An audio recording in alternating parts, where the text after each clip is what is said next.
Well, good evening, good people. Mark Holmes here, and as always, I want to say thank you all for watching, commenting, subscribing, and being part of the Joe Boo Sports Report.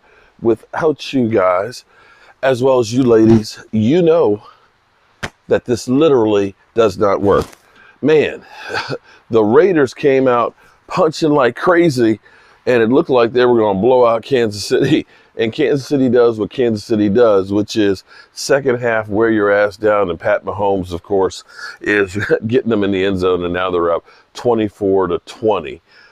That guy is just incredible, to say the least. Let me say shout out to my beautiful wife. Check it. Do you see the shirt here? This is the very first shirt. We actually got a silhouette cameo art cutter, digital cutter, or whatever. This is actually a vinyl T-shirt. It's nice and soft. Look at the stuff. Look at it. It's so clean and crisp. Oh my goodness. So we're going to be doing a whole bunch of different things with this and all that. I love being crafty, or actually, I love when my wife's crafty and all that. So shout out to her. Some news on Dak Prescott.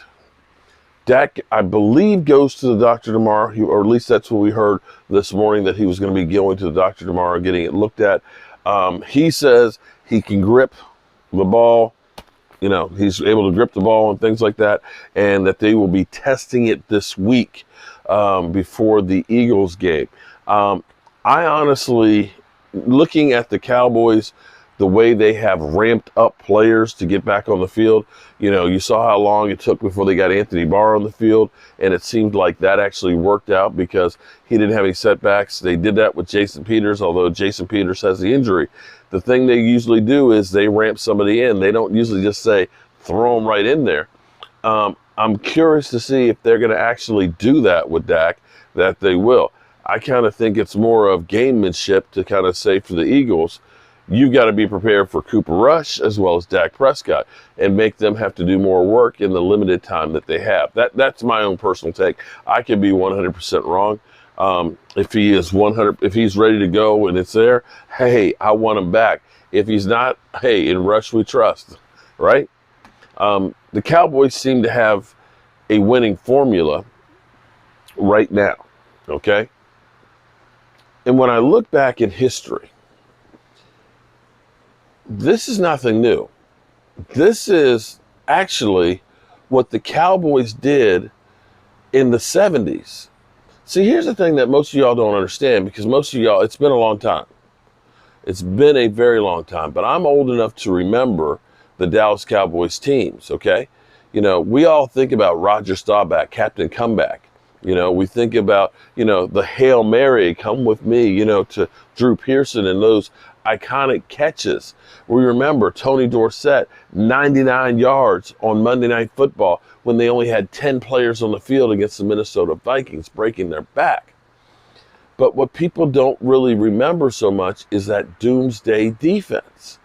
That doomsday defense, man, they kept you in every game. They could keep it close. They get that takeaway. They get that stop that would give the opportunity for Captain Comeback and Tony Dorsett and Drew Pearson to be able to make those plays. And it's a big difference for us right now, because right now we've got our special teams that put us in a position where we could have gotten 7, but we had to settle for a field goal. That's 3 points. That's 3 points, and say 45 yards of real estate we didn't have to make up to get that field goal. Defense, they get a touchdown. You mean we ain't got to go 80 yards to get a touchdown? Okay. Those things matter.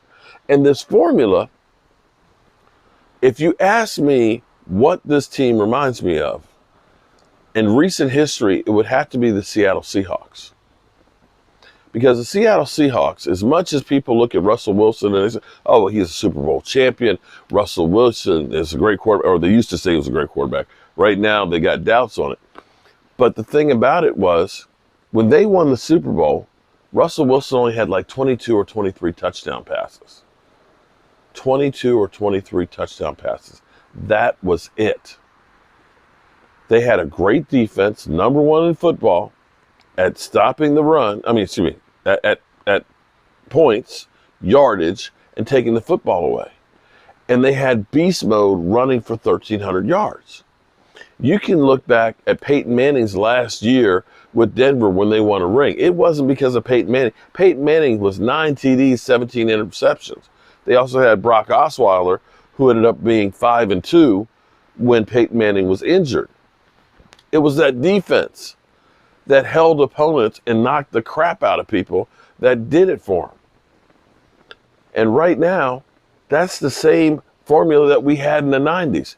Troy Aikman, to his credit, only had one season of over 20 touchdown passes. That's it. One season. And they were winning Super Bowls. So when you look at a game like yesterday where our quarterback only had to throw 103 yards, that's what you want.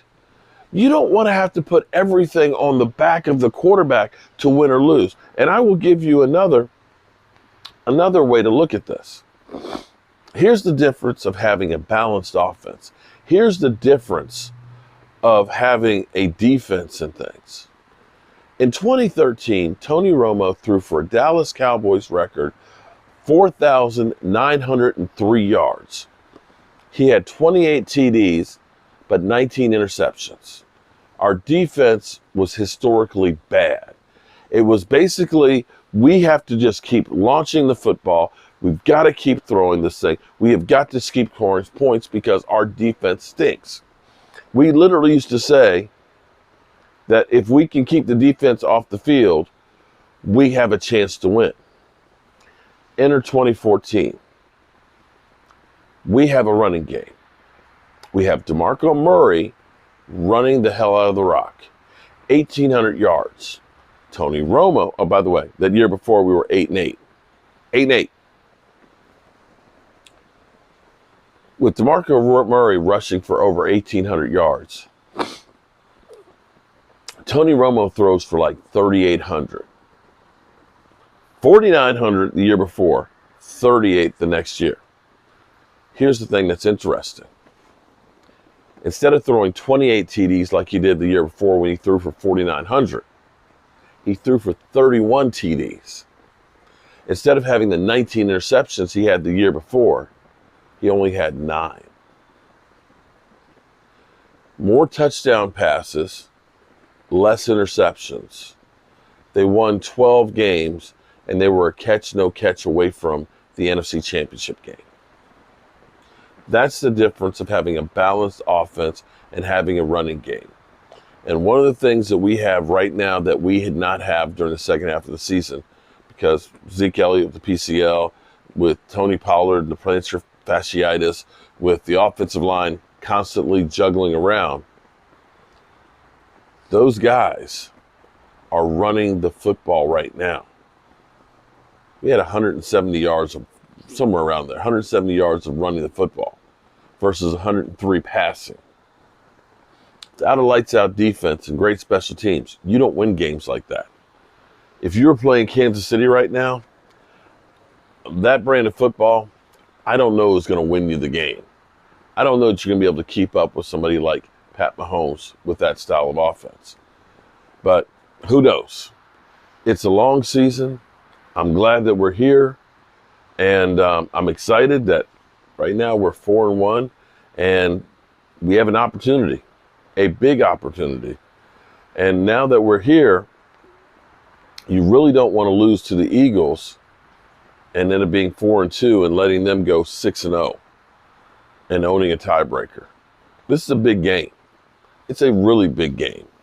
And Philly 500 has issued a challenge. I'm going to mull it over a little bit. I'm going to think about it, let it marinate, because I'm not sure I'm going to take his terms completely there.